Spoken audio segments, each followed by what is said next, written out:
చెయ్యి వేసి బొట్టు పెట్టినా, తాళి బొట్టు మెడను కట్టి బొట్టు పెట్టినా, తల మీద చెయ్యి వేసి బొట్టు పెట్టినా, తాళి బొట్టు మెడను కట్టి బొట్టు పెట్టినా, సన్ని కళ్ళు తొక్కినా సప్తపదులు మెట్టినా, సన్ని కళ్ళు తొక్కినా సప్తపదులు మెట్టినా, మనసు మనసు కలపడమే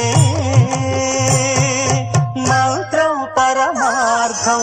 శ్రీరస్తు శుభమస్తు, శ్రీరస్తు శుభమస్తు.